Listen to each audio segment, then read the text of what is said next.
Hello, everybody, and welcome to another episode of the Brandon Ramacko podcast. Today, I have with me an Andrzej Kozlowski. He is an expert in everything meditation, spirituality, mindfulness. He's done a little bit of everything. He's investigated everything there is to investigate, it seems. Although, of course, the learning journey is never over. Welcome, Andrzej. Wow, that's an amazing introduction. Thank you so much, Brandon, and thank you for this amazing opportunity to be on your show, to speak what I have in mind that could inspire people, show them that nothing is set in stone and everyone can change. Now, So thank you so much. Oh, and thank you for being here. And that's such a good message because a lot of the episodes have been focusing on trauma, counseling, chronic pain, depression, and I've focused more on the medical side, the counseling side, the science side, and not that meditation and mindfulness. There's so much research on that as well. And I understand that you've also looked into the aspect psychology and all of that. Is that true? I've explored countless different modalities from the West to the East, and my journey, as all journey, started with the first step. What is different, that most likely I made all the mistakes possible. Hopefully, mistakes eventually become experience. So I am experienced. And why I started this journey? Well, I was born different. Due to some severe trauma in my childhood, I become super aware of my environment. And this is a trait that all highly sensitive people share. So I sense more, I feel more.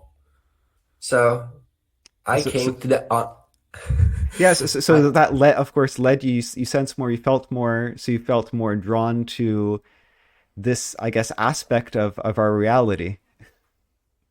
not really, to be honest. Oh. I came to the explanation that I'm crazy. And I So I need to find this holy grail to make me whole again. And I started exploring. But the thing is, all flowers bloom in due time. There was absolutely nothing wrong with me. My uniqueness makes me special, and I can only be myself. Everyone else is already taken. So this journey was doomed from the start. So, actually, maybe at this point, if you could give the audience a bit of an introduction about where you came from, because I think they might be able to hear you have a bit of an accent. You're not an American or Canadian. I'm Polish. Polish, okay. Yes, and mówię po polsku bardzo biegle, and that was always a challenge for me because in Polish, the language and the words I use, they captivate the listener. It's like speaking from heart to heart, so you can impress the soul, so the soul can achieve bigger things and is able to discard the layers of these pollutions of the mind. And it's all about that, helping others. And I understand that because I'm also in Asia. I understand you're also in Asia. How did someone uh, go from Poland all the way to Asia? By plane. Um, I was meditating, right? And my gift, my mission was always to help people, guide them, and serve them. But since I made so many mistakes, it seems like I became this prodigal son. And I was too obsessed with money. So I had this business, I had that business, I became an IT manager, and I had money. Mm. Guess what? It didn't fill this hole in my heart. Truth be told, it was awful. Like this, it was not living, it was existence. It was full of grief and sadness. And I don't know why I was meditating to manifest that I actually become the head of IT department. And when it started to happen, like, oh my God, I really don't want to do this. It would be awful. Like, I would need to do what they want me to do, think what they want me to do, and feel what they want me to feel. It's like it's like slavery. And I'm deep in this meditation. And when you're deep in meditation, Buddhism call it banyo, when you know what to do, when you hear this voice. Nowadays, people call it downloads from the universe. And I had this voice. I have something better. And I start seeing in my mind scenes from Thailand that I'm working remotely, I'm helping and guiding people, that each day I'm going for a run, I go to the park to train, and then I go back to the temple to meditate before I start the work. And when I look to the right, I see a temple. I'm in Thailand. There are 3 yoga classes each day in the park. It is amazing. It's kind of like when you stop fighting with the universe and with yourself, everything is given to you. Because, I had those expectations of myself, the things I should say, the things I should do, but it wasn't me. My biggest challenge was to stop fighting the person that I see in the mirror. And once that has been done, the universe like, so you're not fighting anymore. Perfect. I will not fight you either. And somehow magically my life become filled with magic, wonders, and amazing experiences. So it's a little bit of sort of self-communication. And I'm going to guess that not everyone needs to go to Thailand to meditate in temples. You could Wouldn't try. hurt. But would that be you? Would that serve you?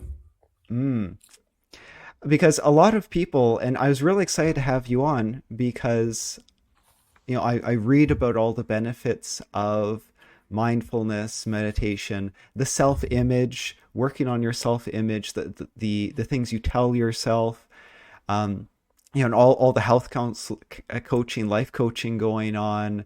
And there's so many benefits, where to get started.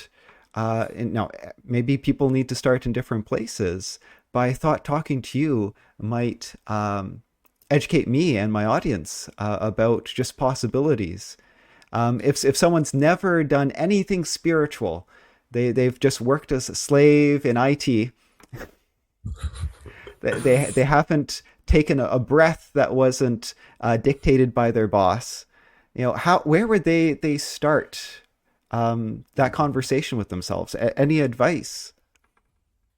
Imagine you're driving a car on the road and you're not looking left or right, front or the back. You're not aware of your surroundings and you're not aware where you're going. So would it surprise you eventually that you somehow got into the river, the car is sinking and you have absolutely no idea what's going on? No, it all starts with awareness of your thoughts, emotion, body, and sensation. But I'm not recommending meditation from get-go because to meditate, you need a good state of mind because that tool will amplify any state that you're in. So if you're anxious or depressed, you're gonna be even more anxious or depressed. So it all depends on the person that is wanting this grow to start. And what I could say is all flowers bloom in due time. The flower does not think when to bloom. When it's ready, it just blooms. So you either think about growing or you are growing. And that means mistakes are bound to happen. You can never escape mistakes because that is a way of learning things and it should be embraced. So instead of feeling, oh my God, I made another mistake, I'm so stupid, and that starts this vicious cycle of decreasing self-worth, the respect to yourself, like, yes, I'm learning things, that's so awesome. change how you perceive things, and So start with the body. that's very insightful, and that touches on a few other topics. Cognitive behavioral therapy talks a lot about addressing your thoughts, helpful thoughts versus harmful thoughts. Mm, Just as you said, it's a harmful thought to think I'm so stupid because that I made that mistake. It's you made a mistake. A mistake might have been stupid, but that doesn't necessarily mean that you're stupid. And the you of you before made that mistake. The you of you now didn't or wouldn't, because you're we're constantly growing and learning. And it's about analyzing and looking at your thoughts um, and actions and just making that connection or more positive connections, mm, and sort of rejecting negative and unhelpful thoughts, because thinking I'm stupid, I can't do anything, so I'll just sit in my basement. Those are unhelpful thoughts. Those keep us from growing. Psycho-Cybernetics, I've cited that book a few times. I think that's from the 60s. I like that book. Yeah, it's a fantastic book. The audiobook version is amazing. Mm, And what you said is like his exercises are more just thinking about yourself. mm, So it's not really a meditation, but it's thinking, just trying to reinforce what you want to be. mm, Um, and it does have these thinking exercises where you sort of focus on your sort of ideal person, as long as it's believable. You can't mm, wish yourself wings and be able to fly. But instead of the I'm stupid, I'm stupid, I'm stupid, be I'm learning, I'm capable of learning, I'm capable of improving. mm, Um, just this repetition to start making these changes. mm. So would you agree with that? That's a good place to start, something like that. Subconscious needs to believe what you're saying, and there are so many ways that can be done. It's mind-boggling. And it depends how your subconsciousness is built at this very moment. Because in the West, there are some things that you cannot go past because there's pillars that have been passed to us from previous generation, like religion. Pretty much anyone knows who Satan or Jesus is. And that has been passed to us in the genes. All of our ancestors' beliefs, traumas, experiences are always with us. And that has a huge impact on the subconsciousness. So countless ways to do it. I actually would like to go even deeper than that, to the root cause. And the thought itself, I am stupid, it's followed with what emotion? I am not enough. And Taoists of the days that have long gone have been deep in meditation, gone beyond the senses, and observed some things about internal organs, that all of them have a color, sound, and emotion that is positive and negative. So the spleen is about fairness and openness when it's in balance. But when it's not in balance, when it's not working as supposed to, maybe due to mental patterns or maybe due to the way of living, it's gonna manifest as worriness, anxiety, low self-esteem, even shame. So organs. So I've taken some traditional Chinese medicine training, about 100 hours of it, and I'm remembering my training now. So in Chinese medicine, we have the organs, and the organs, um, you know, there's so many things that could be wrong with the organs. Chi, blood, and then you have dampness, heat. There's all these types of things that can happen to the organs, and so you get a traditional Chinese medicine diagnosis is typically something like you have dampness in your spleen, you have Mm, heat in your heart, something like that. Um, but of course, this sounds, if you talk to a medical doctor, that sounds crazy. that's true. Because the spleen in traditional Chinese medicine is responsible for transportation and transformation of fluids. But in physiological reasoning, it is not responsible for that. That is not, if you cut open a spleen or if you take out someone's spleen, because you can take out the spleen, that's not what's responsible for. And if you take out a spleen, the person's body can still function. So there is a disconnect between the traditional Chinese medicine organs and the anatomy. And the way it was explained to me and the way I explain it to other people is that in traditional Chinese medicine, they had symptoms. They came up with this diagnosis system, which doesn't necessarily match anatomy because they didn't necessarily know everything about anatomy.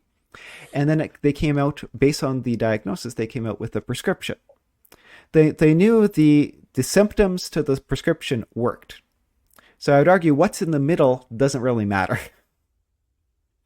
And the spleen is a placeholder, and that diagnosis is a placeholder. The functions of damp spleen, that represents a set of symptoms. It's not anatomy. And I have a feeling that perhaps your description, because the spleen isn't responsible necessarily for, because some people don't have a spleen. Does that mean that they're always anxious or never anxious? The spleen in traditional Chinese medicine, as you mentioned, does not relate actually to the organ spleen. It relates to whole system. So it's digestive, and it's the way they perceive reality. Where I'm based right now in Thailand, do you know what year is currently? It's 2567. It's a completely different world, completely different build. And we have this thing that we can create our reality with our thoughts or our emotion. In fact, our environment that surrounds us right now has been created by the energy of our thoughts, which is electrical charge of the brain, and chemical charge of the body, which is emotion. We have created all of this. Obviously, some people would consciously not create that. So the spleen system also relates to stomach, how you digest things. And if it's out of balance, it will show those negative traits of anxiety, worriness. So what's up to us is to transmute that energy in something that is beneficial. And once we do that, beliefs such as I am stupid would not go past through our mind because we are enough. So it would bounce off immediately. And that is like so effective with traditional Chinese medicine, or the healing sounds that I'm explaining right now, is that he might be Christian, Jew, Muslim. It's not a religion. It's a philosophy that has been obtained by observing the universe, has been gained by observing the reality. It works for everyone. If you know, you should actually give attention to how the spleen looks, where it's located. In that practice, we always rub hands before we touch the spleen. So you rub hands so they can get some energy, they can get some heat, because as you mentioned, there are some symptoms of the organs. And if it's, for example, has tons of heat, it's not going to be beneficial. And for example, patients that died of heart attack, their hearts looked like they have been boiled alive.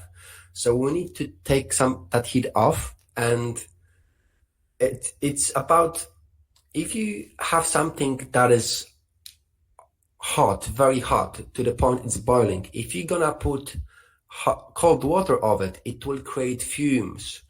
And if you create those fumes in the body, the fumes will go up, and that hot fume will attack organs that are above the spleen.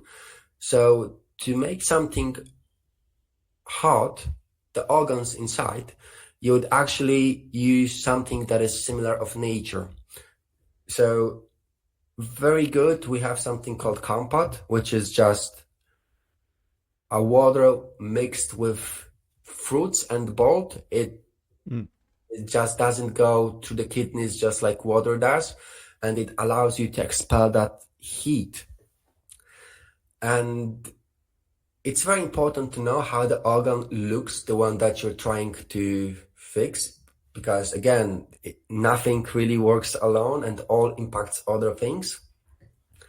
So let's say we're working on the spleen. We wrap our hands together so it catches some heat. We visualize how it looks and we put our attention to the spleen, because where we put our attention, that's where energy goes. So we would start first with just sending the smiling love, thanking the spleen for all its hard work, and then focusing not only attention, but the eyes as well to see what's in the spleen. So it is a meditation, and you just search for anxieties, worriness, shame, or low self-esteem. And if you see that, you can delete that and you can use that energy to transmute into fairness and openness.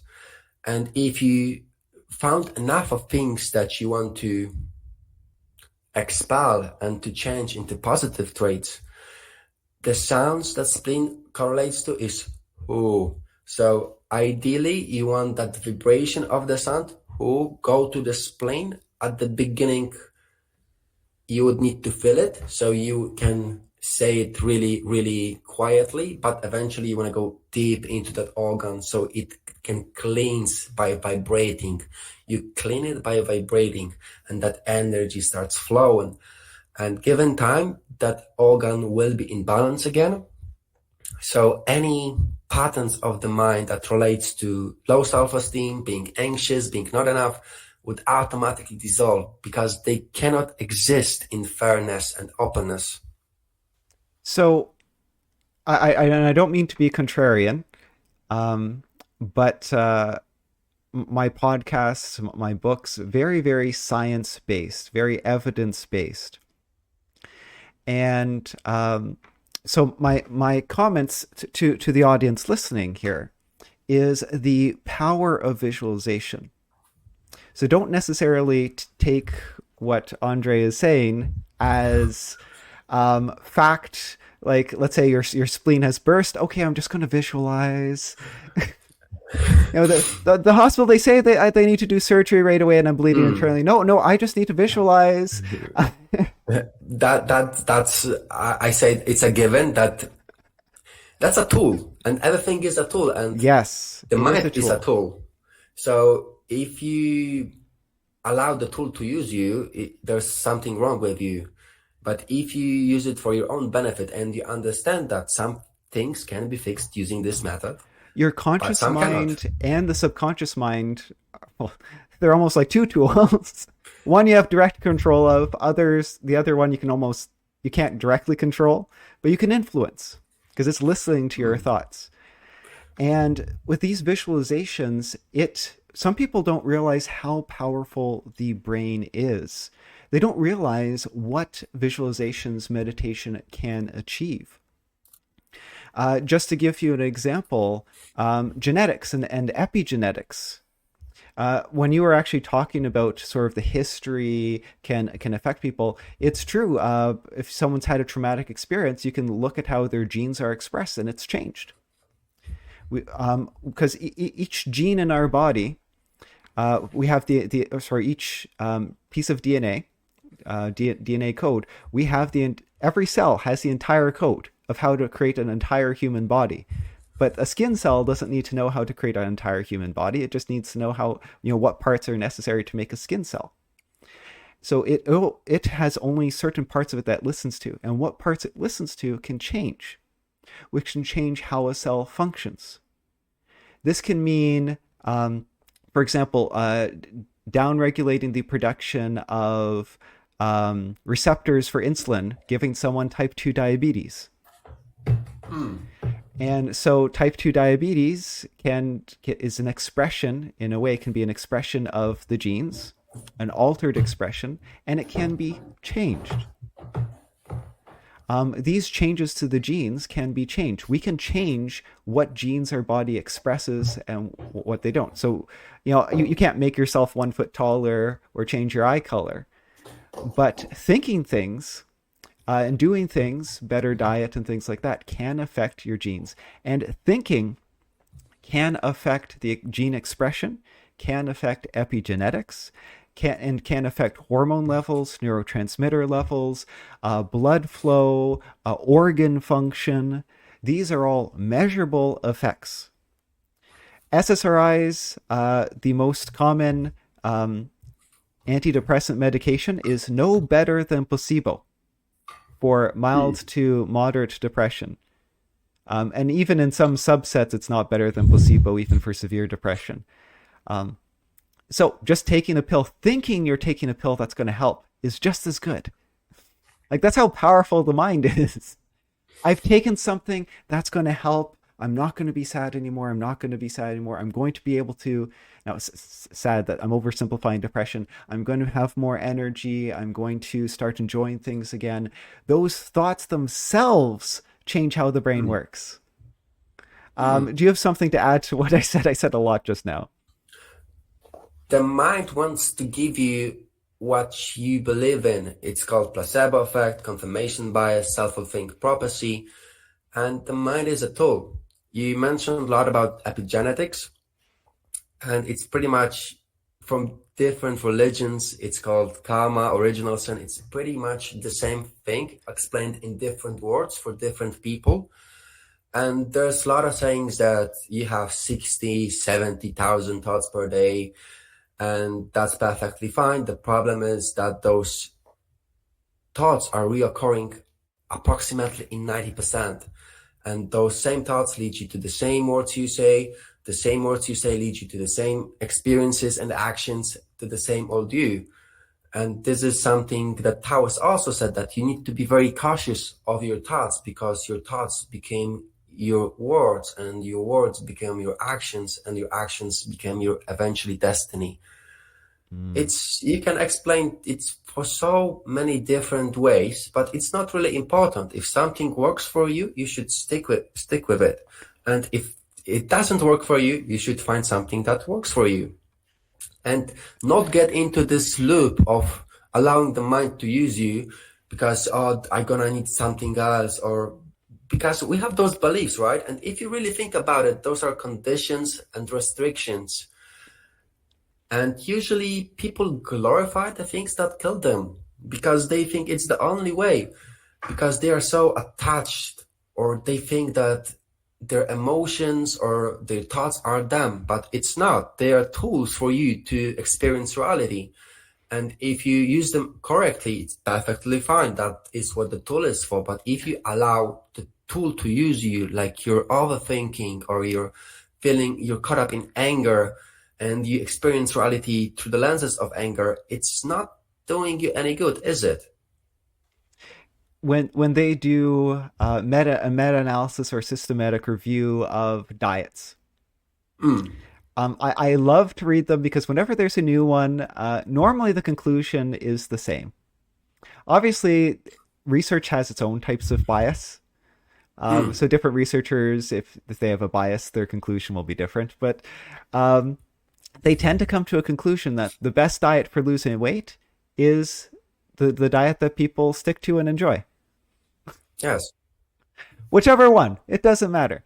There are some trends for living healthy, but for short-term gains for diets, it's whatever diet that, again, one of the healthier diets that you enjoy. Yes. And that you can stick to. That's the best diet for you. That makes you feel good. Yes. And same thing with, I tell people all the time, when it comes to pain, doctors, medications, if something's not working, that's not working. You do something else, you move on. So if you're like, well, that's what the doctor said, so I'm not going to guess, they don't get a second opinion, they don't try anything else. I'm just going to be this way forever.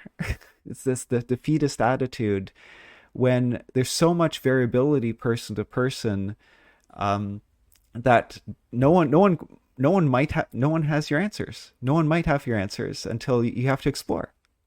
You Yeah, might be and unique. even if they do, they shouldn't give you those answers because they are robbing you of this experience to finally get yourself. And that might be a journey. Um, well, but for better or worse, I'm thinking of a journey of chronic pain, and I'm like, Mm. people want out of that journey as quickly as possible. But the Right. self-fulfilling journey, which actually helps for self-fulfillment, the rest of someone's life. Mm. I agree with you that the mistakes you make there, Mm. um, like I'm so happy now with my wife. I had a really, really good long-term relationship. Um, Mm. and it was great. Not 9 years, I think, something like that. But there were problems, and I didn't know how to fix them at the time. Mm. But I don't look back to be like, oh, I wish I could go back, or I wish I hadn't broken up with her. And but I wouldn't be the person I am today if Mm. I didn't break up with her. Yes. So sure, the person of me today would have gone along in that relationship, but I'm I'm happy now. But it doesn't make sense to have any regrets about ending that because at the time there was no solution. And You cannot change the past. yeah, you can't change the past. You move forward, and because of that hardship, I'm only the person I am today because of that hardship, because I Mm. moved past it. See, like grief can be used for your benefit, but if you stuck in experiencing grief, you will only find grief because that's all you have in your head, all you have in your body. Hmm. Now, I want to touch. There's so much we could get into. I know we're starting to run out of time. I want to touch on one more topic before we have to let you go, about Tai Chi and Qigong, Mm. which are sort of movement type. Some people say it's a meditation because it's very very relaxing, very calming. Mm. I like Tai Chi. Mm. I Very don't nice. necessarily like following classes. I sort of like to do it on my own, at my Mm. own pace. I Mm. like really slowing down. I like thinking about my breath. I like doing breath exercises, breathing energy. I visualize energy into different parts of my body. It'll actually warm up my hands, and I can see blood flush through my hands because I have bad circulation. Just Mm. doing breathing exercises, focusing on pushing the breath to my hands, I can see the blood rush Mm. to my hands. Um, anyway, Mm. I love Tai Chi and I haven't done Qigong, Do but you do like Tai Chi breathing exercises? I love the slow movement exercises. Mm. I Mm. do the breathing exercises. Some argue that you have to do it together. And I'm like, Mm. I tend to separate them out. Where when I do my breathing exercises, I do my breathing exercises. Mm. When I do my movement, I'm not focusing on the breathing. I focus on the movement. I've had chronic pain issues, body issues. So when I'm doing Tai Chi, for me, it's about the movement. And so Mm. I don't want to focus on the breathing. I focus on feeling my shoulder joint, feeling my elbow joint, Mm. feeling my hands, feeling my body, my hips, my knees, everything working together. Sometimes I focus on different things. That's why it doesn't get boring because I'm Mm. focusing on different aspects of the motion. Mm. Sometimes I lose sense of my body, and I've done a few rounds of moving, and I'm like, where what have I been doing? How long have I been moving? I sort of Mm. get this Zen mode where I'm moving without conscious thought. Mm. That's exactly what Tai Chi is about. The biggest challenge in Tai Chi is not to allow your thoughts or whatever interfere with the process. So you learn the pattern of the movement and you need to forget it. You learn how to breathe and you need to forget it. And obviously no thoughts and you just flow and everything flows within you. That is when Tai Chi is learned, all the diseases can be healed. It's a very powerful practice, yet to be learned correctly takes many, many years. Yeah, because Tai Chi in particular has perhaps the best results for being recommended to people with fibromyalgia and chronic pain disorders, particularly when the pain is involves the nervous system. Hmm. And I find that fascinating that when they suspect that the brain system is involved, that it's this breathing, moving, gentle motions that seem to bring the best benefits. Do you agree with that? Is there another one that you would recommend? Like, do you like the movement type meditations? Do you recommend Yes. them? To truly understand Tai Chi, you should learn first different methods, which should be microcosmos orbit meditation, the inner smile, the healing sounds, the fusion of elements. I don't share Qigong, any other Qigong, sexual Qigong, and then move to Tai Chi Chuan to learn it properly. Okay. Because there's so many things that's going in the inside that, yes, it's a lot of things. Okay. Now, I've met some people, I think particularly when I was doing Pilates, I had this Pilates instructor that it has to be done exactly this way or it's not real Pilates. Oh, and I had a yoga instructor Mm, like that too. No, that's mm, wrong yoga. I don't care if it feels good. I don't care if you feel good afterwards. That's not real yoga. Has to mm. be real yoga. Do you feel that, well, you make an argument that real Tai Chi, do you feel like fake Tai Chi? Like I guess I'm doing fake Tai Chi. Um, do you It's think gonna there's have benefits. Obviously, it's gonna have benefits, but for the real deep benefits for the mind, body, and soul, you need to learn it correctly. And this is like an issue we had in the West while we imported those arts like yoga, qigong, or kung fu. It lost its roots. It lost its meaning. Then, like this very basic concept called rooting, I don't see many people teach it in the West, but it's like very, very, very basic, and it's very required to do pretty much anything because it is the foundation. And in the West, like, no, you need to do hardest asanas and you need to do this because it looks good, it feels good. It's like building a house starting from the roof, not from the foundation. And sooner or later, the roof will fall on your head. So you need to build this castle for the soul brick by brick, starting from the foundation. And when it's not done correctly, yoga will make your mind weak, qigong will make your body corrupted, and kung fu, which was essentially in the beginning a ways for the soul to transcend the body, became martial arts and a way for cock people to fight like chickens in this cage. yeah, for entertainment? Yes, it lost all its value. So it's very like it's a trap because you can get some good results with Tai Chi Chuan, but to really heal any disease, it needs to be done in a proper way, taught by the master. Yeah, and I do Tai Chi like exercises with chronic pain patients because they actually mimic what research says for neuromuscular reeducation. Hmm. So the research on its own is starting to head in that direction in terms of just a pure physical exercise. And Hmm. even breathing exercises, that also comes from the research, um, you know, about using basically the diaphragm to breathe and diaphragmatic breathing and Hmm. using the scaling muscles less for breathing, which actually I find sometimes I have to work on yoga instructors because they breathe correct for yoga, but then they end up giving themselves muscle issues. Maybe because they're doing Hmm. it for an audience. Uh, they Hmm. mess up their Yes, own body. for sure. So maybe if I can summarize what you said, first before doing it. So what I'm doing comes from more of an exercise and rehab place. Whereas where you're coming from is you're starting like base, soul, mind, build that up, and then the body will follow. And Mm, no, not quite. not quite. So, like, if you usually what they teach is you should start with kung fu, so you open energy pathways of the body. Mm, Because if you like do qigong, which is about energy flow in the meridians, which you might compare to blood flow in veins.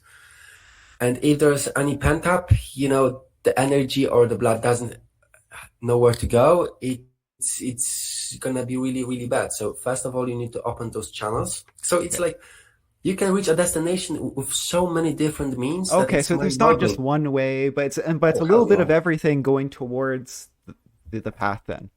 Yeah, well, what's different is if you choose one mean to reach your destination, you would need to be aware of the consequences of it.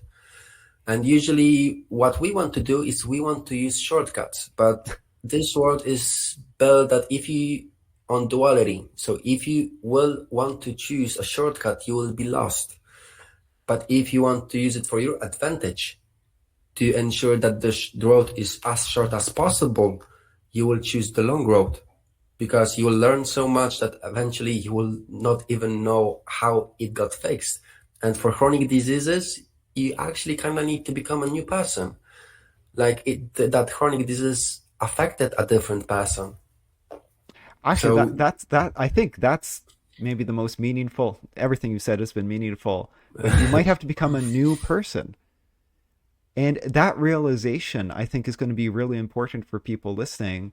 That if you want to change, you have to be open that I'm going to be a mm, new person. And what do I so want this new person to be like? What is this new person going to be like? well, if you just think about it, if you are completely healthy, why would you think about diseases or the chronic issues that you have? That wouldn't make sense. Only a person that is struggling with such a disease would think about that disease and how it affects its life. So in a way, you need to become so whole, so grateful that it just that disease, the thought of that disease bounce from you. So you can either focus on the process of getting healthy and like you mentioned things like you work with patients using Tai Chi, and just knowing that it's good for you, it will amplify the process. So if you know something is good for you and you have so much faith in it, which is like this, I've studied modalities from the West to the East, and what glues all them together is faith. It amplifies the modality and it makes it work. It's like placebo on steroids. So if you have faith, you will get there. And actually, the modality is not even important there. If you have faith that you will be healed sooner or later, you will even meet someone on your path that would be able to teach you something to be healed. You just forgot the illness in the first place. Just stop being a person that is sick, and that's for us. It's like, well, are you saying that I need to stop who I am right now? I'm Andrzej, so I cannot be Andrzej no more. It's very similar with all the things you want to achieve, because if you would be able to achieve your goals right now, you would have them. In order to achieve your goals, you need to become a different person.